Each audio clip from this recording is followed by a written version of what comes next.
going on, Check. everyone? We back with another one, all about the data podcast. We got another special guest in the building. Y'all already know how we do it, man. We want to appreciate everybody that's tuning in. I see the numbers going up on the Spotify and the Apple and the YouTube, Discord going up, everything going crazy. That way another show. So we gonna have the guest, the co-host go in. Hello, everyone. This is Jafar Campbell, aka Quant KJ. And he talks nothing like that, y'all. He's just doing it because we got a London guest in the building. You know, I mean, you get me. London things.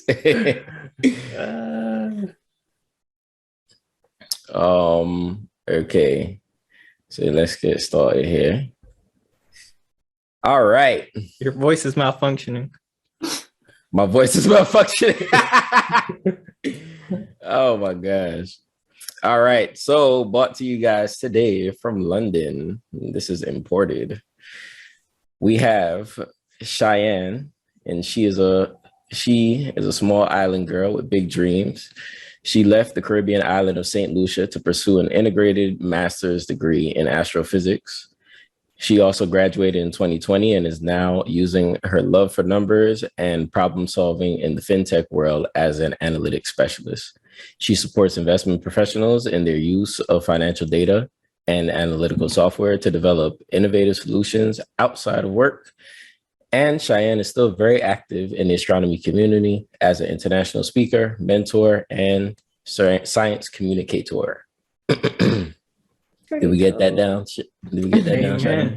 Just about. That was a nice little bio brought to you by Quant King J, aka Jafar. Yeah, anything else you would like to add on to that? Yeah, Cheyenne, go ahead and introduce yourself. Let the people know what you want them to know. All that good stuff. Yeah, so hi everyone, I'm Cheyenne Polius. I'm born and raised in St. Lucia. Just had to move to the UK to do an astrophysics degree, as we mentioned. I'm currently in fintech, but I still call myself an astrophysicist in fintech because, you know, astrophysics is my first love. I'm actually co-founded St. Lucia's first National Astronomy Association, so I'm the president of that now as well. So I'm kind of a mix in the tech world, but I'm also in the astronomy world. I'm just a woman in STEM, and I'm just really happy to be here today. So thank you guys for having me. Thank you for coming on. No problem. Yeah, thank you for coming on all the way from London. Right. So, I want to go to London one day. It's been on my list. What I really like about London is the buildings. Like, I would go just to see the building, just to take a picture and be like, I'm in London, y'all. London on the track. That's exactly why I moved there. It's like everywhere looks like a castle. Like, that was my number one reason coming to the UK. Yeah, it's kind of like that in Canada too, though. Like a little. You ever been to Canada? I have. It's cold. It's cold. Yeah, it is cold though. That's why I left, because it's too cold. No, it's too cold. Man, you say you like the cold. Get out of here. Don't play with nobody. Yeah, not that cold though. Maybe like Chicago cold. Yeah, but your background is like pretty unique. Like, what made you get into astronomy? Like, what drew you into astrophysics? I think I've just always been a curious child. I was a nerd. I was a big nerd. I spent my whole childhood like reading, watching documentaries, and I remember being glued to like the Discovery Channel and National Geographic Channel, and space documentaries were always my favorite. Just the fact that I would learn so much from them, but also it would leave me with more questions. Like, there's so much more to learn about the universe. So by the time I got to school, I got to high school, started doing science, realized that physics was the underlying science when it comes to astronomy, like that they use physics concepts to explain what's happening in the universe. And I thought, there's a whole subject, there's a whole field to just study everything in the universe. And being someone who's curious, who wants to know how everything works, what better path to take than to understand how the whole universe works? So I thought that was the thing that just excited me the most. And that's why I say I'm a small island girl with big dreams, because I thought I want to be an astrophysicist, and I went for it. And looking back, it's like, damn, I was brave. Like, there was no one around me who did anything remotely close to my degree. No one around me who, even when it comes to like a hobby, stargazing, those kind of things, that just wasn't happening in St. Lucia, which is one of the main reasons I started the Astronomy Association. We didn't have those outlets, so there was nothing really around me to push me. It was really just me saying, that's what I want to do. I'm grateful enough to have supportive parents and friends who are like, well, yeah, you like science, so we believe like if you say that's what you want to do, then go for it. And I think also I wasn't the type of I wasn't a child who would change their mind very often. Every couple of years somebody said, oh, when I grow up I want to be this, and that changes throughout, like as you grow up. I never had a when I grow up I want to be. So when I got to 15 and I said, okay, I want to be an astrophysicist, my parents were like, oh, okay, you've decided what you want to do now. Like, good job. That's great. Because I didn't change my mind every second. So they didn't doubt that when I said, this is what I want to do. They were like, okay, we believe you. Yeah. That's dope. Did you watch Did you watch The Universe at all? No. Like a documentary? Yeah, it was on the History Channel. Like when I was a kid, that. I used to watch it all the time. I used to watch that all the time too. I don't remember, to be honest. I don't remember the names of them. I just remember like that's just how I spend my weekends. Like just sitting in front of the TV, like just watching anyone that came on next, whether it was nature, space, like I just sat there watching it. I was the same way. I used to just watch random ones on YouTube, like a whole lot. Like I'll talk about all the different planets and right. Our planet is crazy. Or planet Earth. That's what it's called. Planet Earth. I tell people I'm from Mars though. They don't ever believe me for some reason. I be trying to tell them, like, you just feel your inner star, like you know where you from. I don't believe me. Cheyenne, I'm glad that you pursued that stuff because I was the same. I was just like you. I used to watch all that like history and National Geographic and stuff. And for some reason, I don't know, I just never pursued it. Well, I love music, so I got really into music. So that is just really cool that you kind of jumped in and said, yo, I'm gonna be an astrophysicist. Like, because I seen them on TV, but it was like, I guess because there probably wasn't a lot of Black ones there, except for Neil deGrasse Tyson. It's like, okay, that's probably just something that, Caucasian people do or something like that, So it's cool to have somebody in the space because, a little girl could come and she could see you, or a little boy, and they could be like, yo, I could do this too, It's really dope. Yeah, I think I was definitely blessed growing up in St. Lucia because the majority of the population is Black. I went to an all-girls primary school and secondary school, so the majority of my teachers were Black women. So it was never a question of can I do it? It was just if I wanted to do it. And I definitely see that as a privilege now, moving to the UK, doing a physics degree in the UK where it's majority white men. And even like just majority white British men. Like it was a very specific demographic in my degree. And feeling the isolation from that, I definitely can understand how growing up in a society like that could affect the decisions you make in the path you decide to go down. So I'm just grateful that I didn't have that experience early on. So I came to the UK with confidence, like, yeah, I can do this. Like, who says I can't? But I realized that's a unique situation to be in for sure. Tell them we kick doors down. How long you been in the UK? Okay. It's going to be 7 years this year. Okay, so I want you to give me your best, before we go to the next question, I want you to give me your best London accent right here. Let's do it. I've never tried to have a London accent, a British accent, and I never will. That girl said, I'm stuck with my roots. My accent is a lot more diluted than it was when I moved there, and that's already annoying me. So I'm not even going to try. Does it stand out to people that are actually from there?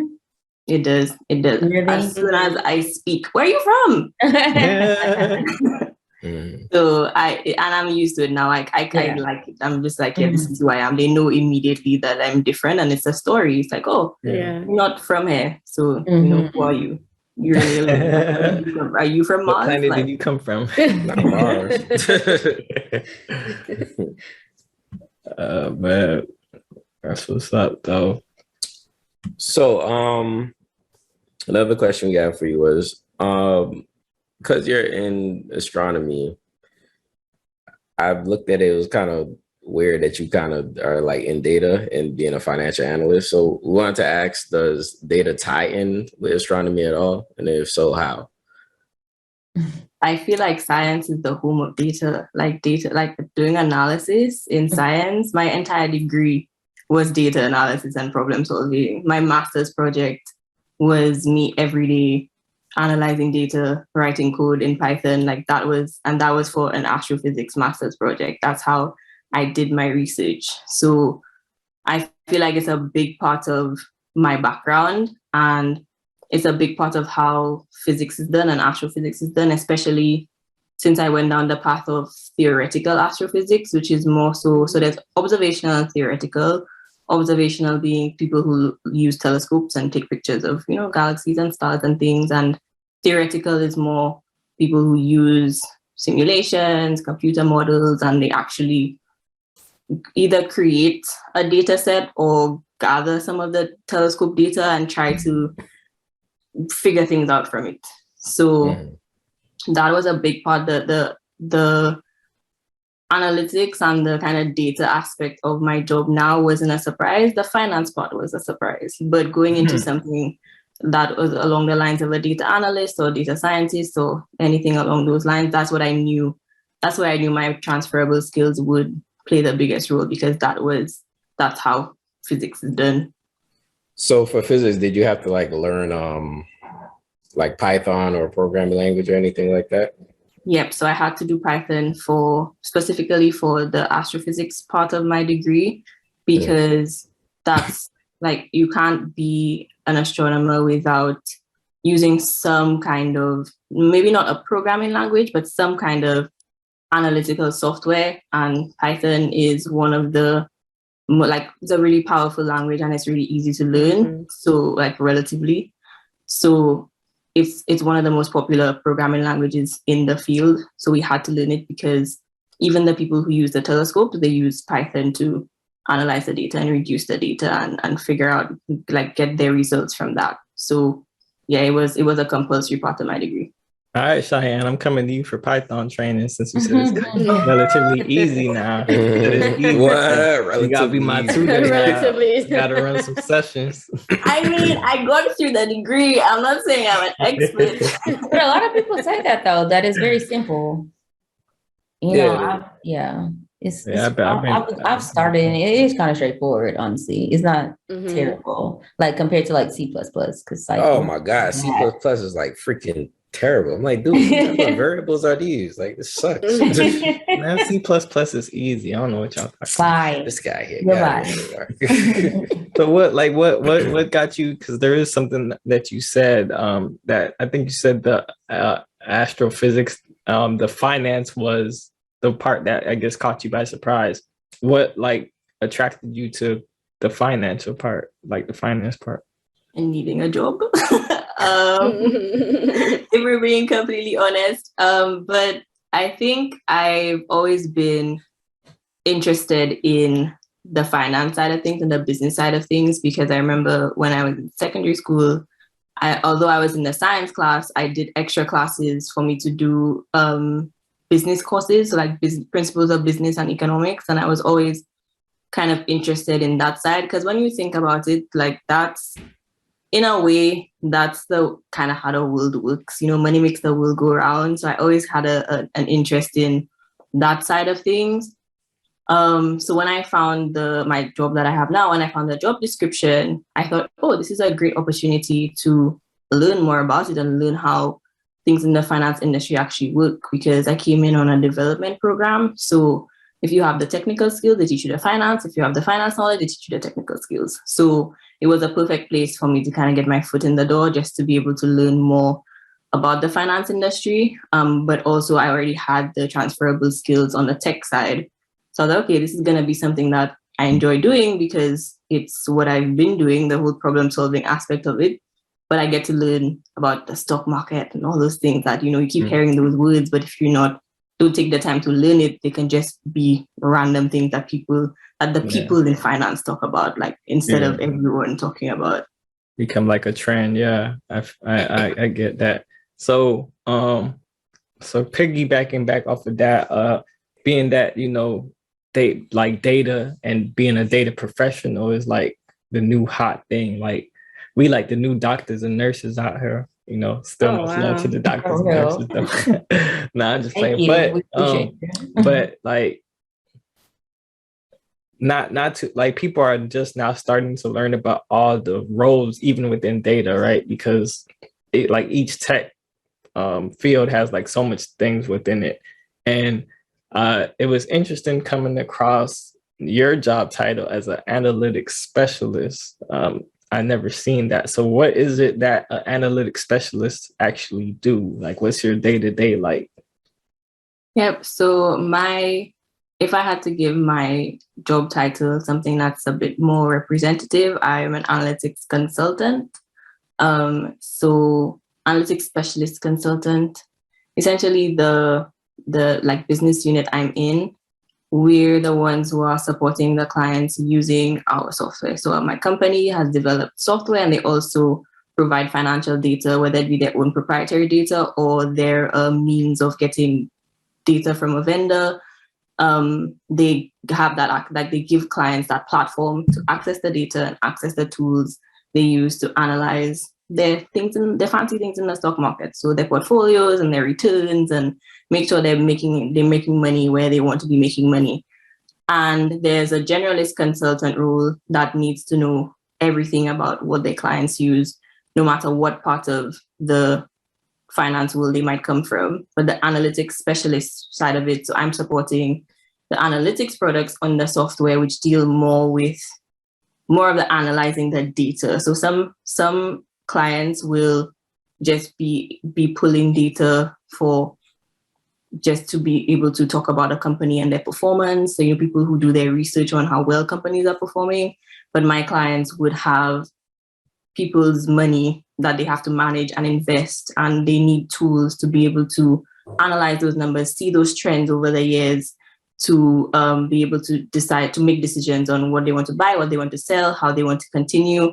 And those are the more advanced products that my company offers. So my team specializes in those products, some of the more complicated financial instruments, so just things that don't come across in the normal stocks and bonds.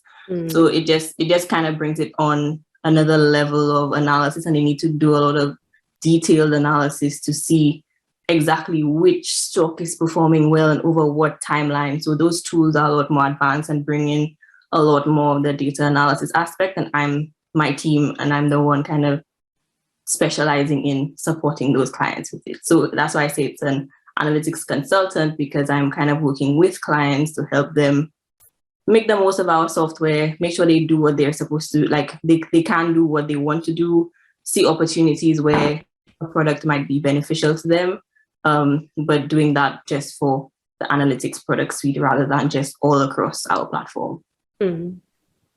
Are you learning about stocks in investing? I'm learning from day one. Like I've been learning. That's one of the, like in the development program, a lot of the classes were, why do people even invest? Like what is the stock market? What's the whole big fuss around that? And then working with clients. And my clients are institutional clients. So there are people who work in investment banks, insurance companies. So it's not so much like the retail investor, but you still learn the terms and you still learn how things work through that. So definitely learning.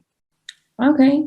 And then what type of tools do you use in your role? Like, are there tools to kind of like predict the market, or like, can you expound on that? Yep. So one of our most popular tools, or what like you widely used, is like a portfolio analysis tool. So it will look at all of the stocks, bonds, whatever that a client has in what a portfolio, and so it could separate that into sectors, it could separate that into countries, and it can give you the returns for those, like we'll say securities is like the blanket term for stocks, bonds, and everything.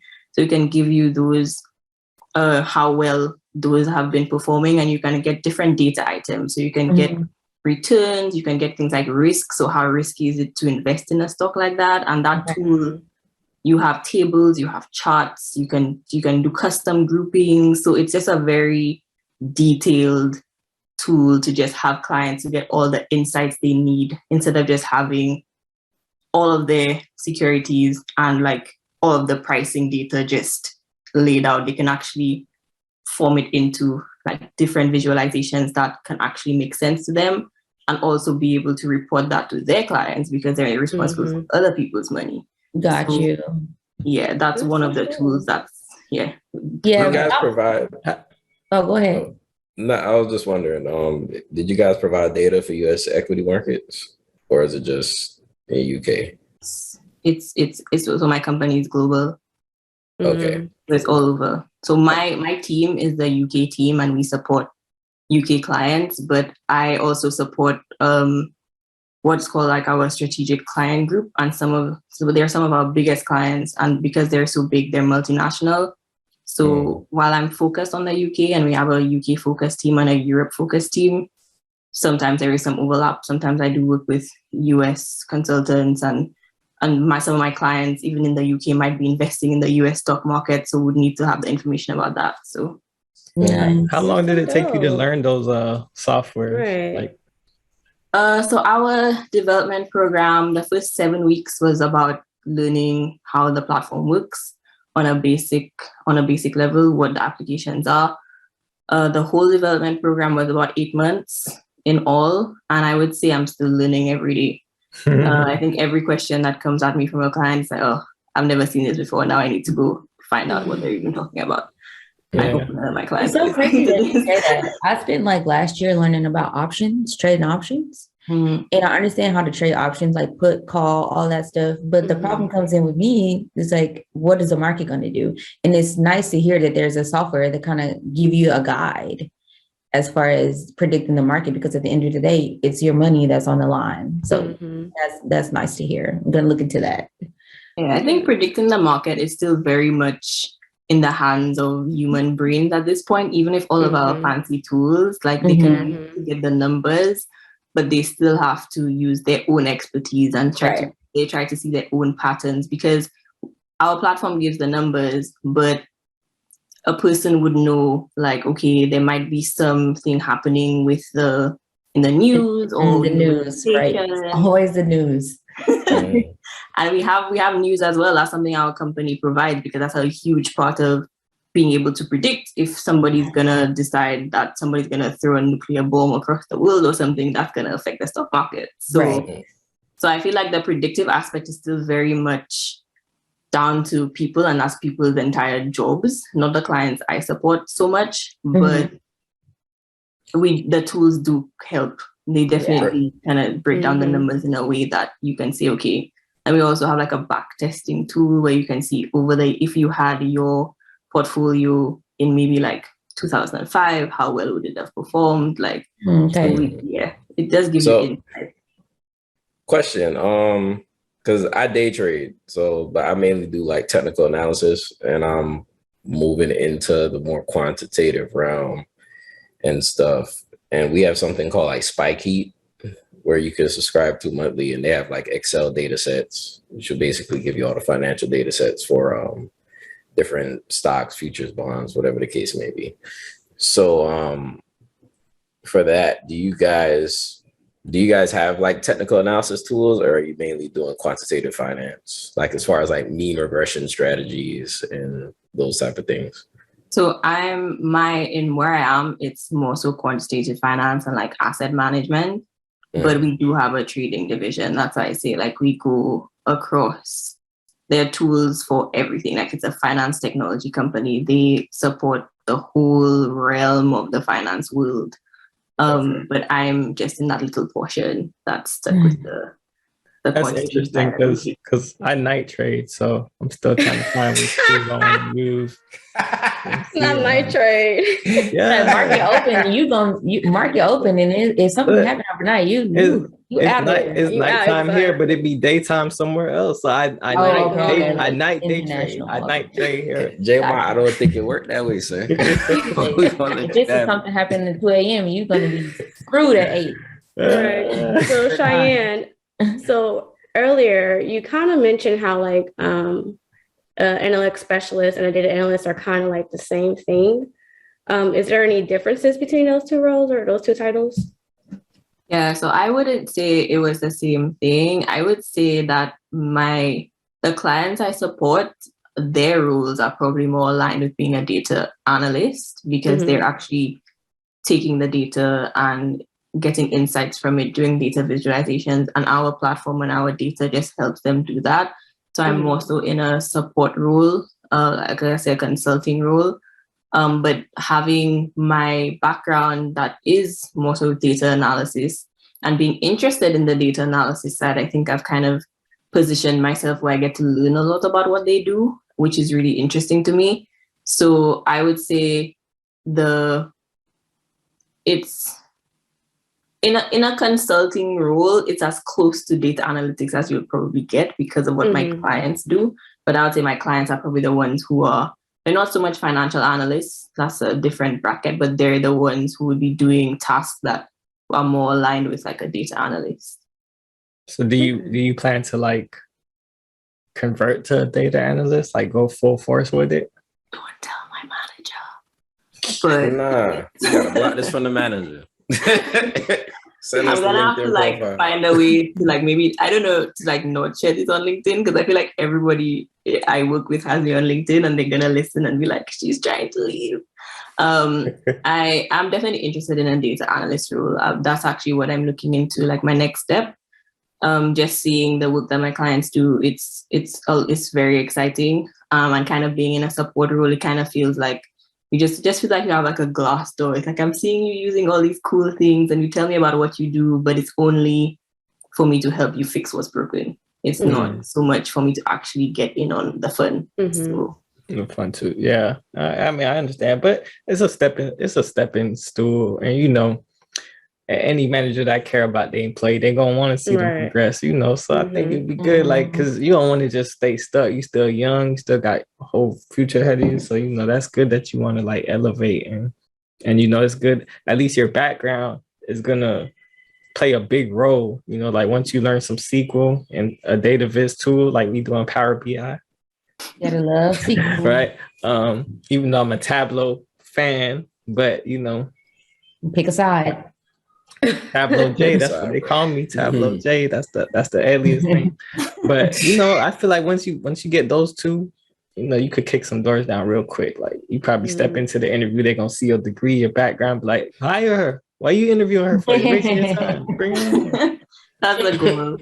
Power BI and Tableau are definitely on the list this year. Yeah, big facts. You learned that. I think you're gonna be good to go. So all stuff.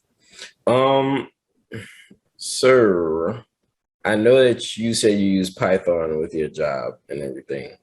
And I know that there's a side to trading that does machine learning. So I want to know are you studying any machine learning or have to do any of that for your job?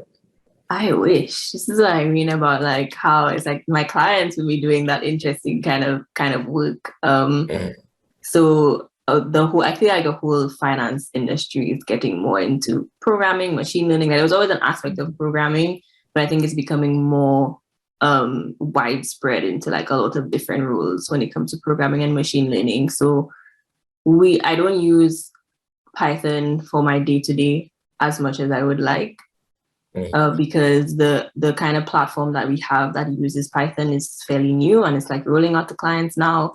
And again, even if that, it's like I'm in a supportive role. So if the code breaks, if the client doesn't get the data they're looking for, that's when they come and they say, help me fix it. Okay. So that's that. And then machine learning, I feel like I'm not learning anything right now and it's not part of my job now, but we do have that part, like a product somewhere. I'm not familiar with it, but we might have a product somewhere that does machine learning because it's a part of the finance world now. But again, my clients would be, I don't think I have to understand the machine learning that's going on in the background to be able to support the product because they make all these products as intuitive as possible for the ease of the client. So I would like to learn machine learning, but it's not something I'm doing right now.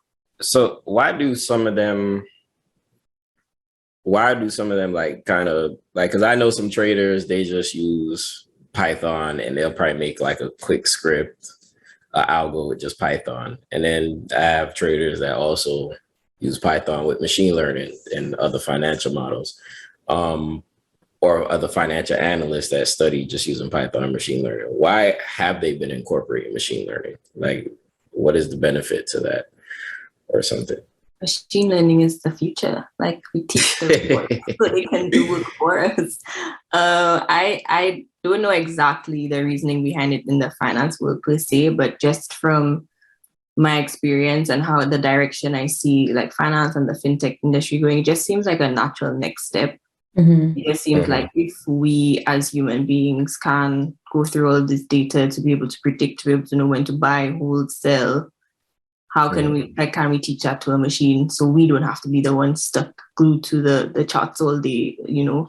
So I see that as a natural next step. Not to not sound confident in technology, but I don't see it replacing the people who do that anytime soon. But we could get to a point where it's helpful to just get the robots to do the grunt work, and then people have more time to do more innovative work and do more groundbreaking work and stuff like that. So I just see it as a natural next step. If you can get something else to do it, then why not?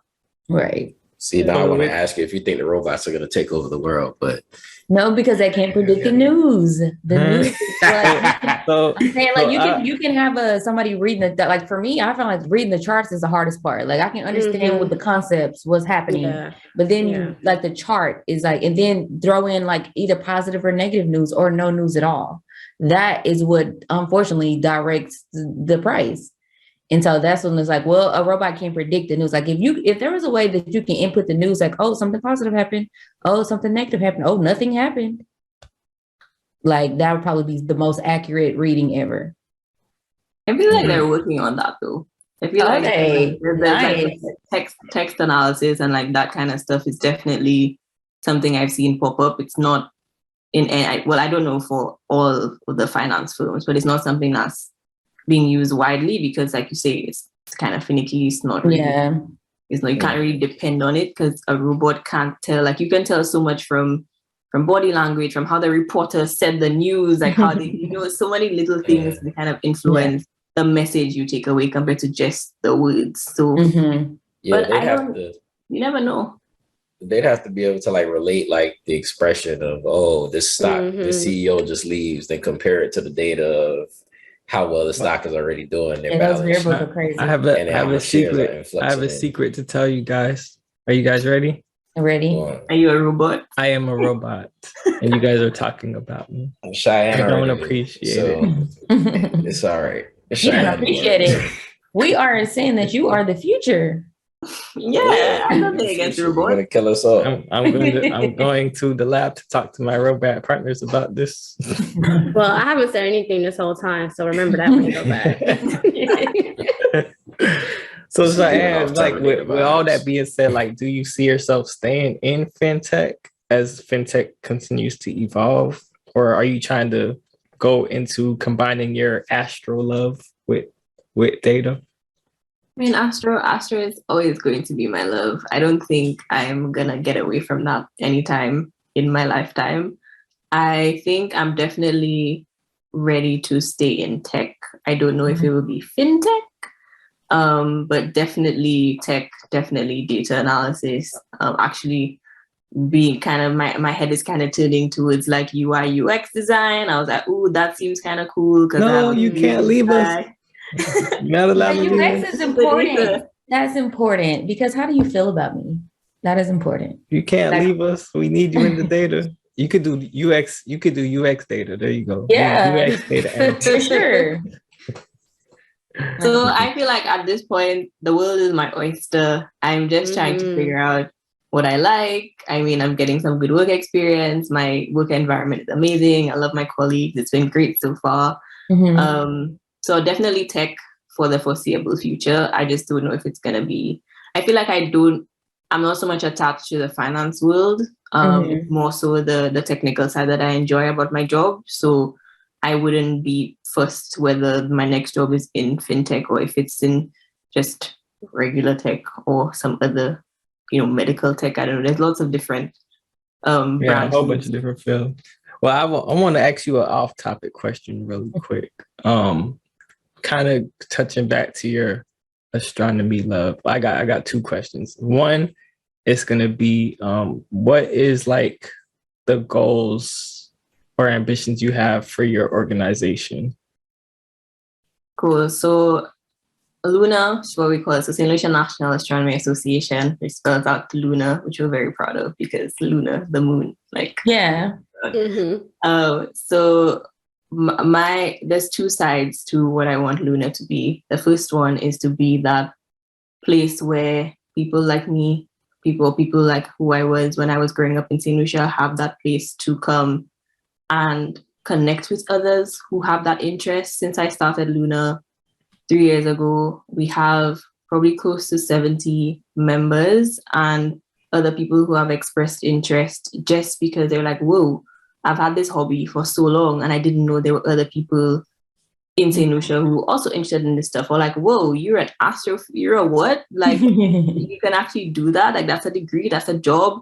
So just that as a base level of having that place people can come, connect, ask questions. So what our mission statement is, a place for science, space and science enthusiasts to connect. So whether it just be someone who wants to look through a telescope or whether it be someone who actually wants a career in space, to just have that place to come and share that and ask questions. I think that's so important and was so needed in St. Lucia. But there's also another aspect of it that's a bit more technical, where it's raising awareness of the benefits of space technology to St. Lucia, because a lot of the time, just generally, when people hear of space and astronomy, they think of SpaceX and Elon Musk and, Virgin Galactic and going to Mars and all of those amazing initiatives, very interesting, like just cutting edge technology, very exciting. But the majority of space technology is satellites, where you get your Wi-Fi, where you get your Google Maps, like the weather satellites that tell you it's going to be negative 20 degrees in Canada.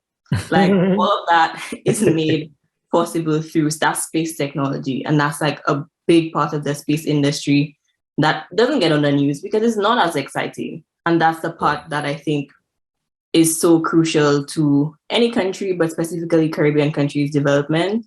And I want to bring that at the forefront. I want that to be in the room where all of the politicians are making their discussions and their plans for the future, because we can't just sit back and wait for the bigger countries to figure things out.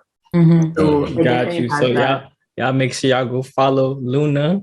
Make sure y'all follow Cheyenne on Twitter and all that good stuff. So my next off-topic question before we come off the commercial break and get back to the show is, why do you think people confuse astronomy with astrology? Yes, because they were doing that every time in the meeting. I wanted this so bad. Who's they? Because some people live by that. It's so funny. Like, tell them your birthday, they think they know your whole life. But try not to get triggered. Not trauma wounds. I think people confuse astronomy and astrology, one, because they sound very similar. Like the naming doesn't really help at all. So people hear the word like all through the both words and can easily think it's the same word because doesn't sound that different. But going into the actual context of it, I think astrology is very widespread and it's very commercialized. It's very much something with horoscope, zodiac. Everybody knows what a zodiac sign is. Everybody knows about horoscope. It's something that's I've known. Like, I'm a Libra. I identify as a Libra. Even if I don't believe in astrology, I'll say I'm a Libra. So I think that aspect of it is very popular and any and everybody would find it interesting because it has that kind of fortune telling thing. Like, if you read your horoscope, you'll know when you'll fall in love and you'll know who's compatible for you. And that's things people always want to know, because as human beings, we're curious. We want to know. We want to know the future. We want to know who we are and what our personality is supposed to be. So like trying to find answers through astrology, it's very exciting. I indulge every now and then. If my horoscope pops up on my Instagram, I'm going to read it to be like, oh, I'm going to fall in love next year. That's great. But I also feel like astrology and astronomy came from the same place. They used to be the same thing a very long time ago until so it started off with people just looking at the sky and trying to figure out the different patterns. Eventually they realized the phases of the moon, certain constellations, they realized they were patterns. They realized at some point it came and it disappeared, and eventually it started recording when it came and when it disappeared, and then they realized, oh, this happens in irregular intervals. Why is that? So that's been, astronomy is the oldest science. That's been how human beings have lived since they've been human beings. And then eventually, once they realized they could predict some of those things with equations, and they actually they realized that they could actually apply science and math to those predictions, that's when it kind of branched off, and astrology kept its thing of looking up at the constellations and trying to draw conclusions from what you could see in the sky at a certain time of year. And astronomy became, okay, how do we use math and physics to predict what's going on in the universe? And eventually telescopes were invented, so that took things up a notch, because now we don't just look up at the night sky, now we can see so much more and answer so many more questions that we couldn't before. So I understand why people kind of think it's the same thing, and I understand the confusion. It's just a little bit frustrating when people, it's not that people are confused, it's when people assume. It's when I think, oh, I do astronomy, and they're like, oh, what's this constellation? What's my zodiac sign? And I'm like, just ask if it's the same thing, and then I'll tell you, no, it's not. That's why I asked. I remember I seen one of your posts. I was like, I gotta ask her. So wait, but I liked it. I liked your video that you broke down on stars. It was amazing. Everybody should go watch that video on her Twitter right now, and then come back to the show. Here. Stop dragging the people away from the podcast. It's a call to action. Everyone just come over to my platform. Yes, it's a call to action for our guests to. Oh my gosh, got them doing all this multitasking. Coming off the commercial break, we appreciate it. Commercial break, we thank you for tuning in. All about the wait, real quick. I just want to know. Cheyenne, pausing right. We're going back to the commercial break. We'll get to show in just a minute. Go ahead. So Cheyenne, wait, do you believe in a little bit of astrology? Do you give it some weight? Do you like it, or you just think it's? It looks like it's a no for me. That was that facial expression. Really? I wouldn't make any major life decisions based off of my horoscope. I'll say that much. Love it. So I think there's a place for astrology. I mean, it goes a lot deeper than I even realized, because there are people who are astrologers, like that's what they do. They go deeper and deeper into it. So for all I know, they're onto something that I know nothing about. And in the next 10, 20 years, it might pop up that, oh, wait, there's actually, some basis to it. But I will always say that astrology is not science. That's where I draw the line. Like when you start trying to compare astronomy and astrology, one is evidence-based, one is not. I mean, they can say that they have their own evidence. Like, oh, but look, you're a Libra, and like you're like someone who likes to keep the balance and keep the peace. That means astrology is correct. Like, or maybe I'm just someone who likes to keep the balance and keep the peace. So I would just say that, yeah, I indulge, and I think it's harmless, but just don't make any major life decisions based off your horoscope, please. All right, we finally got it from an astrophysicist. I appreciate you breaking that down live for the YouTubers and for myself and for Jafar, because he was getting astrology and astronomy mixed up, and we was trying to tell him she's that was you. What the hell? What? Boy, don't play with me. That was that by that boy. Look at it.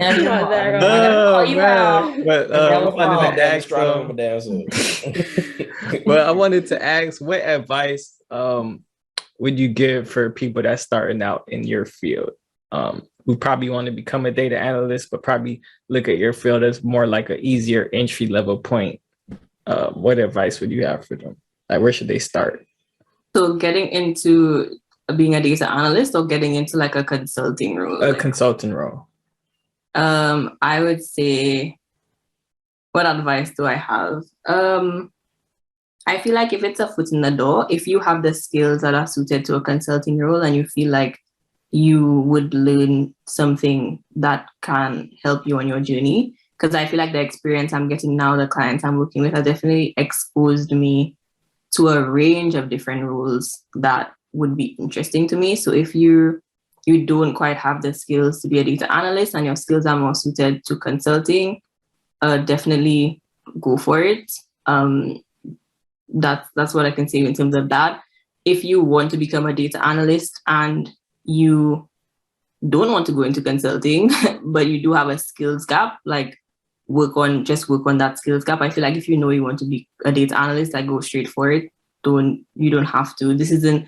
I don't feel like this is so much so like a step towards being a data analyst. I think it just happened that it worked out that way. And with my background, I'm like, okay, I guess I would actually find this more interesting than what I'm doing now. So my advice would just be, if you know what you want to do, go for it. Okay. That's an interesting perspective too. I like that. If you know you want to be a data analyst, what you be an analytical consultant for? Go straight for the data. Why? I ask myself that every day. Like, why? Do you use Excel though? Like, not so much in my day-to-day now, but definitely before in the development program. So I use a lot of Excel because a lot of our clients build out Excel templates. So I did use it a lot before, but my clients now are more in the kind of, the portfolio management and stuff I was explaining earlier. They're more using those kind of a more advanced tools compared to Excel, but I do have a lot of Excel experience. Okay. And then I love this question. What advice do you have for people who haven't experienced financial education in their youth based off of your work experience and what you've seen? Start learning, okay? Like the YouTube University, there are podcasts, there are books, there are Instagram pages, there are influencers who talk about their investment portfolios, and they don't give financial advice. You always have to pay a financial advisor to give you personal financial advice. But I feel like right now, there's no excuse to not learn. Like there's so much free information available. Even if you have to buy a book, the book might cost you $10, but it might make you a millionaire in the future. Right. So I feel like you don't have to have a job in finance. Like my job definitely opened my eyes to just the finance world in general. But a lot of the stuff I'm learning about investing as a retail investor, I've learned from YouTube University. Like YouTube is your friend. I eventually started buying personal finance books and get a lot of it is self-learning. Like I said, my clients are people who are making money for an institution, not for themselves. So there's not so much that I can take from them apart from learning the jargon and learning more about how the stock market works. But as a retail investor, it's all been self-learning. And I feel like now is the best time to start learning, especially with crypto and the metaverse and all that kind of stuff that nobody seems to understand. There is information out there, and there are people who are putting out a lot of information. I got a love-hate relationship with crypto. I'm not gonna lie. I'm still building up to it. I think I like stocks better. You ever read Rich Dad Poor Dad? It's on my list for this year. I haven't read it yet. Yeah, it's a very short read and it's packed. It's one of those ones you might have to read again, but it's short. So they have a game. It's called Cash Flow, and you can play it online, but they also have a board game. And the object of the game is to you pull cards and then you get deals or whatever to bring in money. So the object of the game is to quote unquote get out of the rat race. So you have to essentially bring in more than your liabilities. Like at the beginning, you pick a job that give you an income, and you roll paradise, and every now and then you'll have something crazy happens, like you got to downsize, you have a kid or anything, and that all changes your monthly your monthly overall payments. But yeah, it's a good game. It's in that game I can get out of the rat race. I can make my income be more than my actual outcome costs. So that's a good read. I think I recommend that for somebody that just getting started. Robert Kiyosaki's Rich Dad Poor Dad, and it's like a game online too. Sometimes I play that to kind of de-stress. That or The Sims. Sims life. Yeah, I read a really good book. Oh, sorry. No, I was actually going to ask you that. What book would you recommend, since you said since you recommended books? So I read a book called Black Girl Finance. Okay. It's written by a UK author. Well, she's British St. Lucian. Shout out to St. Lucian. But it's a really good book for an overview of money. So it teaches you it gives you an overview of managing your money, paying off debt, investing in real estate, the stock market. It just kind of gives a broad overview of how you can build wealth in general. And the common mistakes that we make when we're younger because we don't know any better. Maybe our parents didn't know any better. We didn't have those examples. We didn't have that financial literacy in our families or in our communities in general. And I think it's a great book I think it's a good starting place, because if you have student loans, or if you have whatever, it kind of goes through every little aspect of that. And then from that book, you can decide, okay, I've now learned ways I can pay off my debt. That's what I want to look into more. Or I've now learned a little bit about the stock market. That's what I want to look into more. So I think that's a really good book.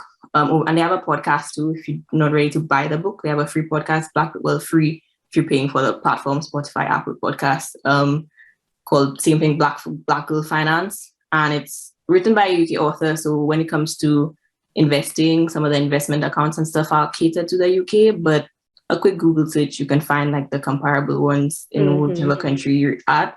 If you're in the Caribbean and you're listening to this, I think Chrissy Combs 93, I might be having her Instagram name wrong, but she's a Grenadian who talks about investing and has an ebook for investing in the Caribbean. So if you live in the Caribbean and want to invest in the Caribbean stock market, she has that as well. So like I say, there's so much information. You can go down the rabbit hole. Yeah, appreciate that because I actually live in the Caribbean, so that should help me out pretty well. Boy, I fool you know.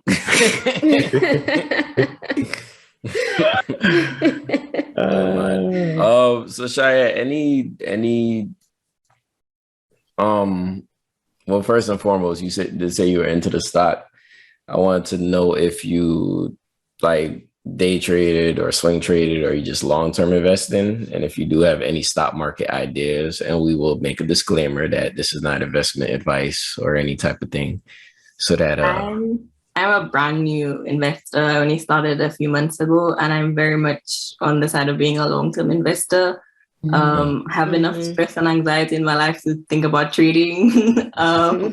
So right now I'm a long-term investor, and I'm very interested in learning more about crypto and stuff like that. Even if I'm not, deep in it yet, it seems like there's something there. I feel like everything that pops up that's new is always going to have skepticism. But when you really, like, the older I get, the more I realize everything in this world is pretty much made up. So why can't we just make up a whole new universe? Like, why not? Yeah. All of our cultural norms and everything, all that's made up. Who says it's rude to, like, do a certain thing? Somebody said it was rude, so now it's rude. Like, everything in society kind of goes by a set of rules. So the concept of the metaverse, I was like, that it didn't shock me at first. So right now, I'm definitely a long-term investor in the stock market, mostly, less so crypto.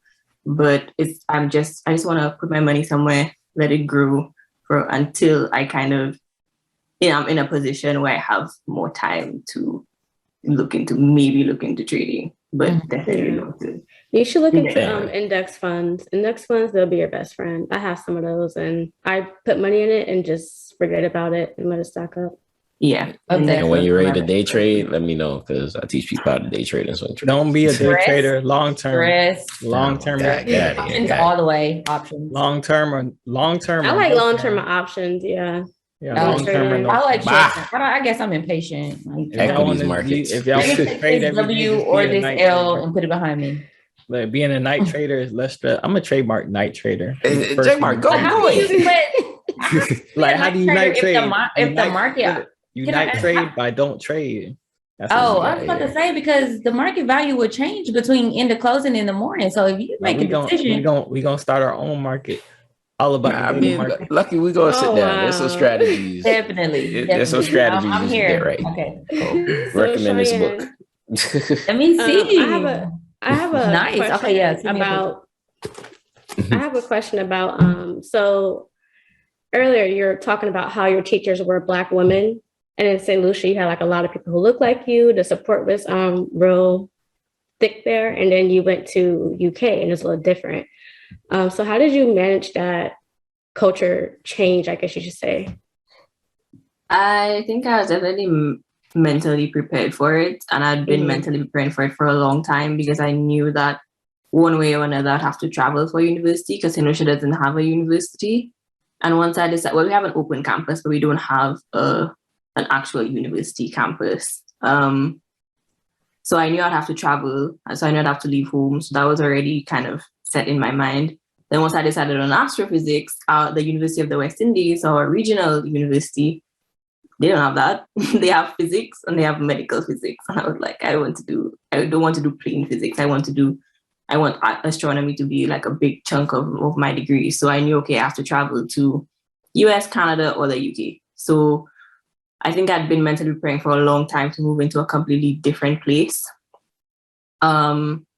And at first, I was excited. I was like, it's a whole new world. All the places look like castles. This is the best thing ever. I have unlimited data. I have next day delivery. Like, it's those little things that kind of got me excited.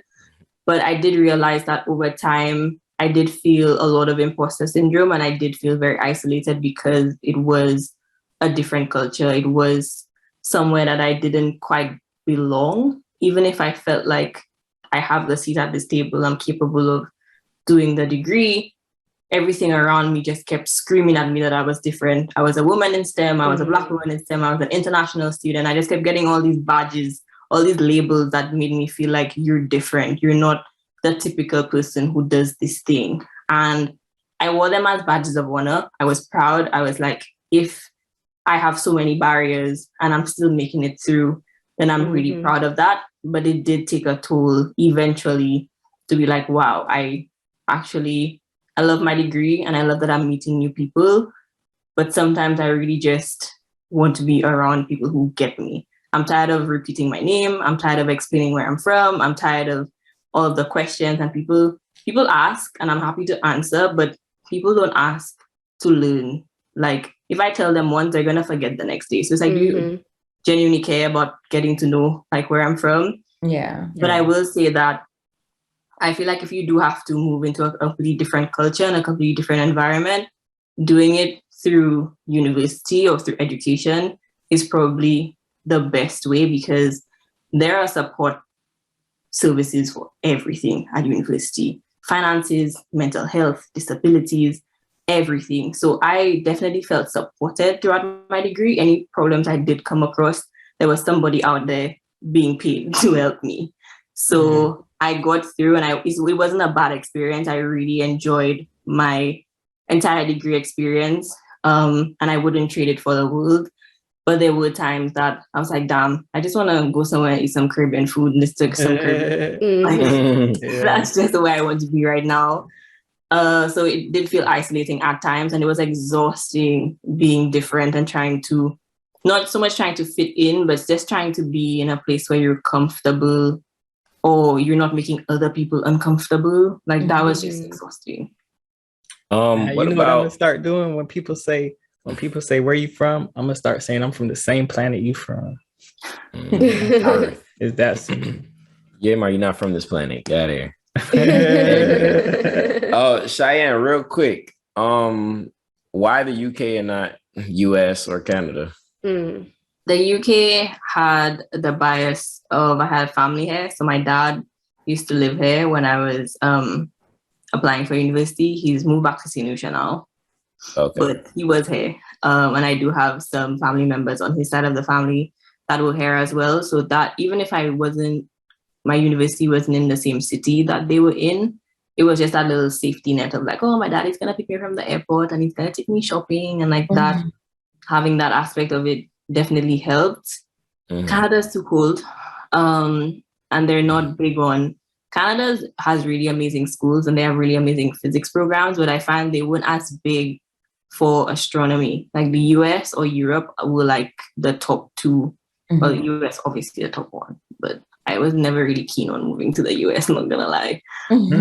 So it was, to be honest, it wasn't really an option, even if it was the best option, arguably, because, you know, NASA and everything. But as a country, I never was really excited about the thought of moving to the US. And it could just been my own ignorance. Like, there's 50 states, like there must be somewhere that I would like to live, right? But at the time, I just didn't know enough. I was like, have family in the UK. It's a really pretty place. I'll just go over there.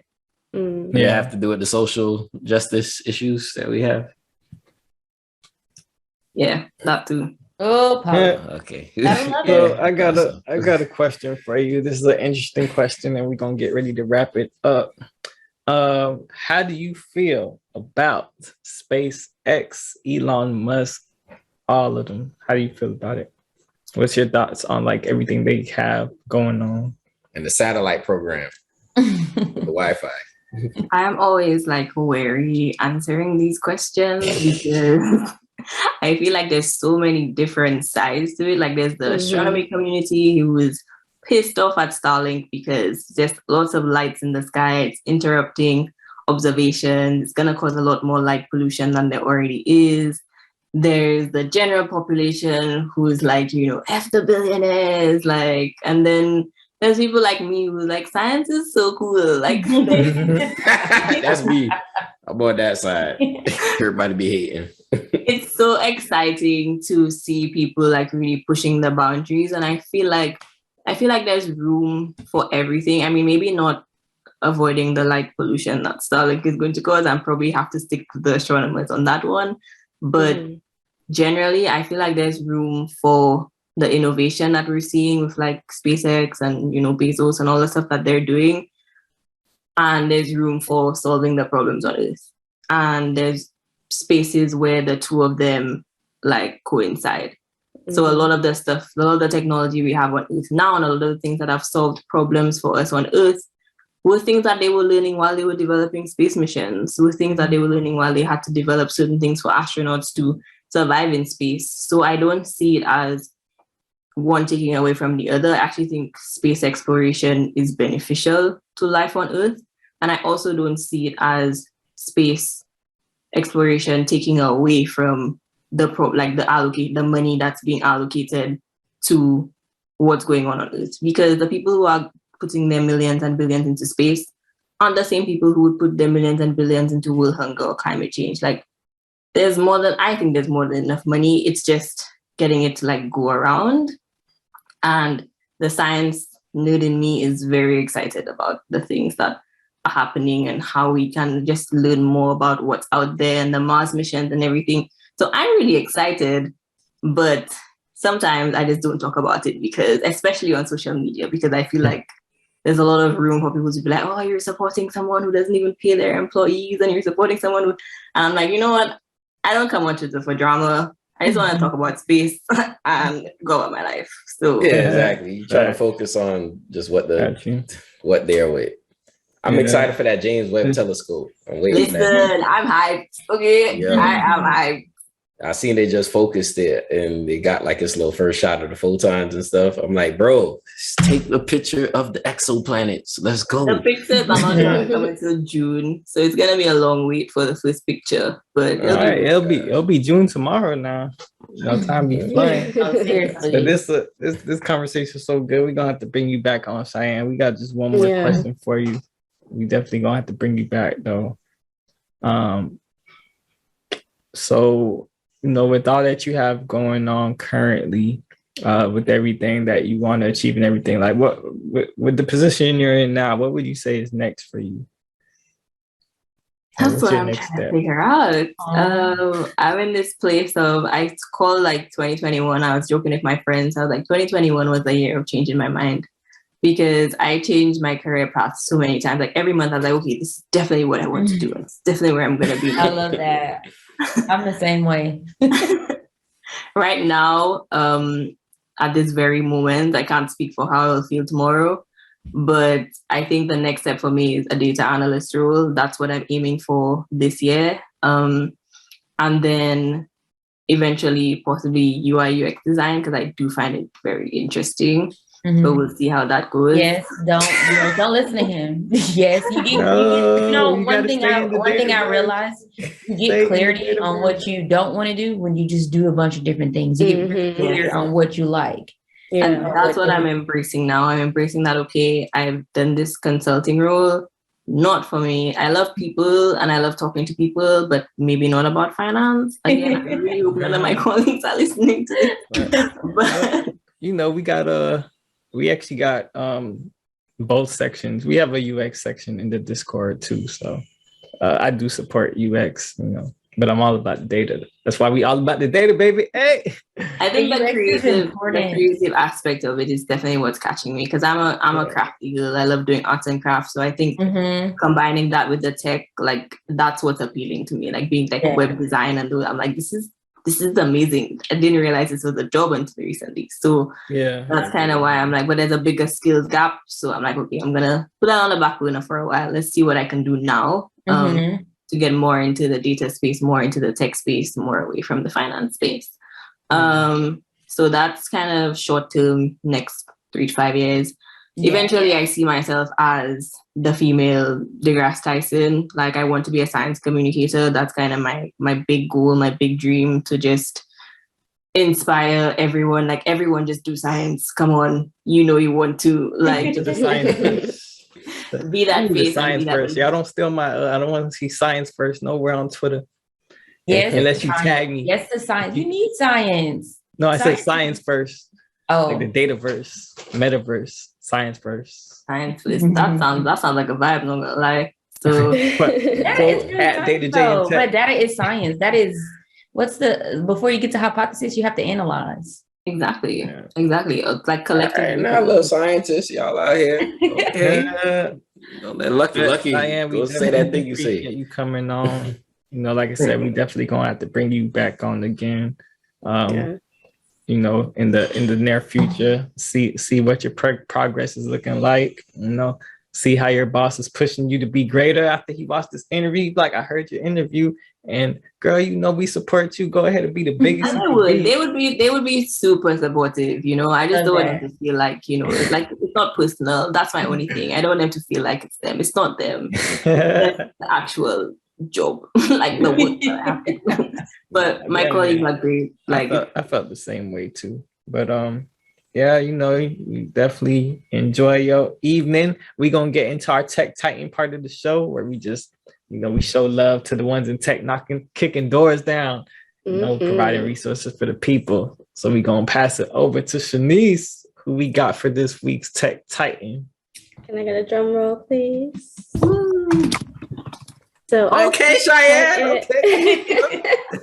So our Tech Titan for this episode is Kanika Tolber. If you're active in the Black Tech community, Black Tech Twitter community, or if you're just even passing by, you've probably been in a space where she hosted a Twitter space or she was a key speaker.